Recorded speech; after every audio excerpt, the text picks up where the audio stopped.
Meus queridos irmãos, minhas irmãs, estamos celebrando hoje o dia de Santa Inês, uma das santas mais conhecidas da igreja primitiva, uma menina que antes dos 16 anos, já tinha uma convicção de fé muito grande.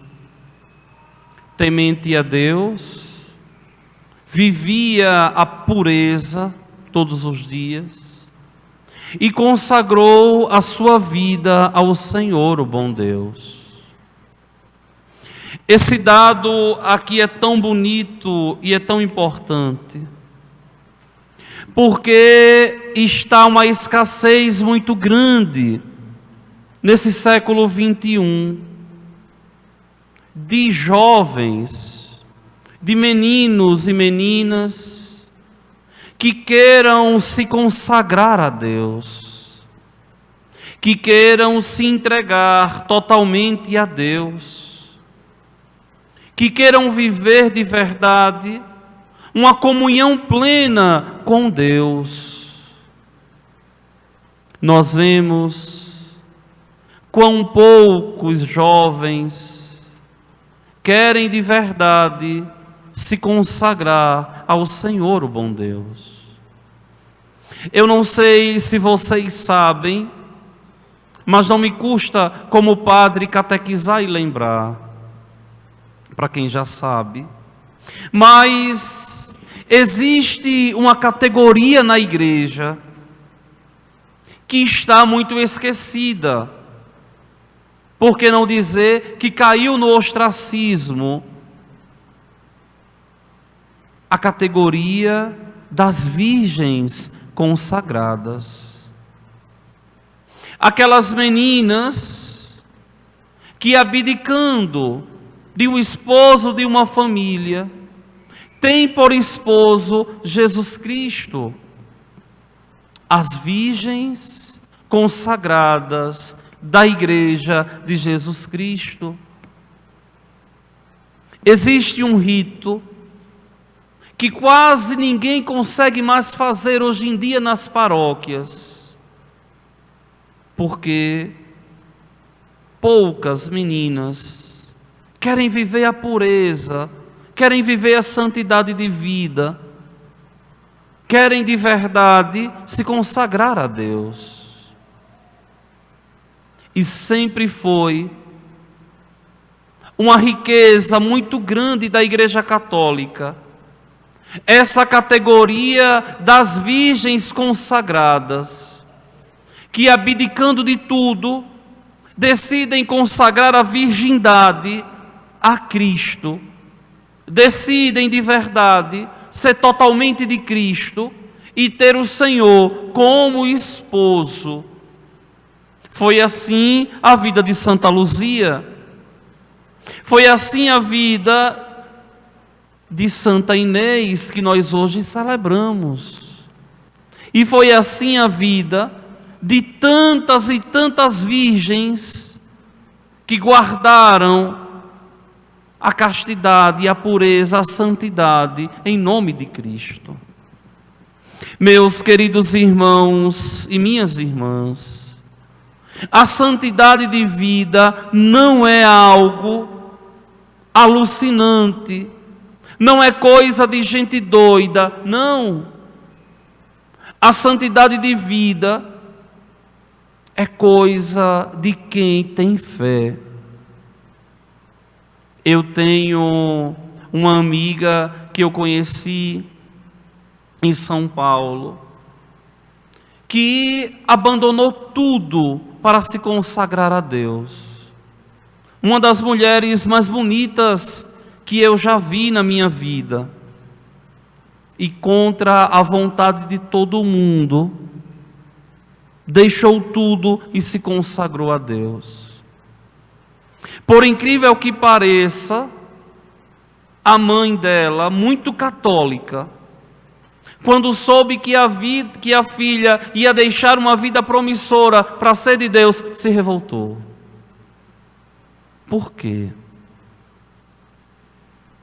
Porque simplesmente não tinha entendido que felizes são aqueles que buscam romper com o mundo e viver totalmente em Deus. Porque simplesmente não entendeu que é um privilégio ter sido escolhido por Deus. Por quê?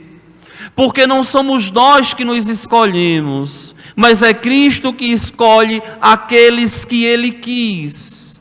Se vocês pegam esse evangelho de hoje de Marcos, do chamamento dos apóstolos, fica muito claro aqui.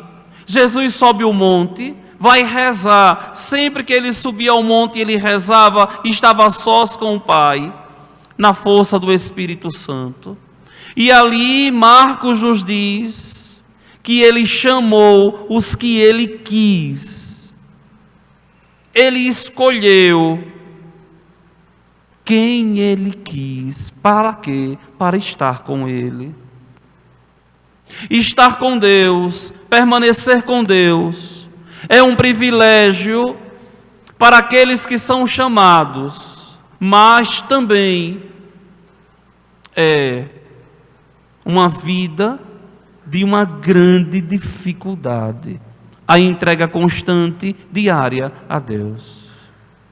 Só que essa entrega constante e diária a Deus não é um privilégio só e unicamente dos padres, bispos, dos diáconos, dos consagrados, dos religiosos, das religiosas. Não é um privilégio dessa categoria de virgens que está em escassez no mundo, na igreja. Não. É um chamado de todos os cristãos. Nós somos chamados à santidade de vida e cada um segundo a sua condição. Vocês vejam, vocês aqui que vão receber hoje a Eucaristia pela primeira vez. De um menino pequeno, que eu vi nascer depois que eu cheguei aqui, a um mais velho, todos vão receber Jesus pela primeira vez. E hoje foi o dia reservado por Deus para que vocês recebessem Ele pela primeira vez. Hoje vocês tiveram o privilégio de se confessarem, de entrarem nessa igreja limpos dos pecados. Para quê? Para que pudessem receber nosso Senhor presente na Eucaristia. E a partir de hoje, vocês podem começar uma nova vida. Podem decidir por Deus, tomando consciência de que a vida feliz tem aqueles que vivem numa proximidade com Deus. Aqueles que se esforçam para responder com amor ao chamado de Deus. Tantos poderiam estar recebendo nosso Senhor na Eucaristia, e vocês hoje foram os chamados, os escolhidos, e Ele escolheu vocês. A Eucaristia, meus irmãos, é o sacramento da salvação. A Eucaristia é para que nós possamos nos salvar. A Eucaristia é para que nós possamos de verdade, ao comungar o corpo e o sangue de Cristo, nos robustecermos na fé, nos fortalecermos na fé e deixarmos a nossa alma preparada e vivendo em comunhão com Deus. Mas para isso é preciso ter fé. Para isso é preciso ter convicção. Para isso é preciso ter se encontrado com Cristo de um modo único, pessoal, intransferível, de tal modo que não é uma ideia esse Cristo, Não é alguém que ficou no passado, mas é alguém que está vivo, ressuscitado e que de verdade me acompanha todos os dias da minha vida. E que de verdade está comigo todos os dias da minha vida, me abençoando, me protegendo, me ajudando a ser aquilo que Ele quer que eu seja. É claro que vocês, mesmo se confessando, mesmo comungando Jesus pela primeira vez, não estarão livres dos pecados. Estão livres daqueles pecados que vocês se arrependeram, que hoje confessaram a Deus. Esses não existem mais aos olhos de Deus. Mas vocês sabem que estarão propensos a pecar pelos próximos dias, pelos próximos meses.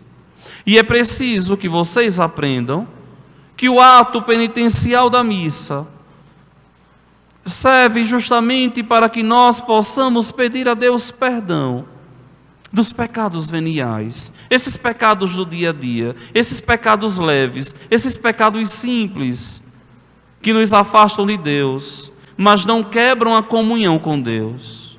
Porque o pecado que quebra a comunhão com Deus é o pecado mortal. O pecado venial, ele nos afasta de Deus, mas não quebra a comunhão com Ele. A partir de hoje, em todas as missas que vocês vierem, vocês podem vir à mesa da Eucaristia e comungar Nosso Senhor.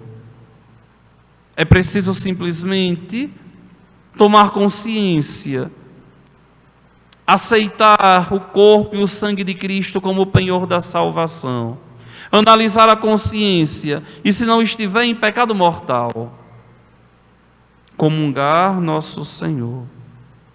Muito mais do que vocês estarem alegres hoje, depois de tanto tempo estudando, se preparando, quem está muito mais alegre hoje é o Senhor, o bom Deus, porque vai se aproximar de vocês, porque vai adentrar no ser de vocês com essa Eucaristia que robustece, que santifica, que fortalece.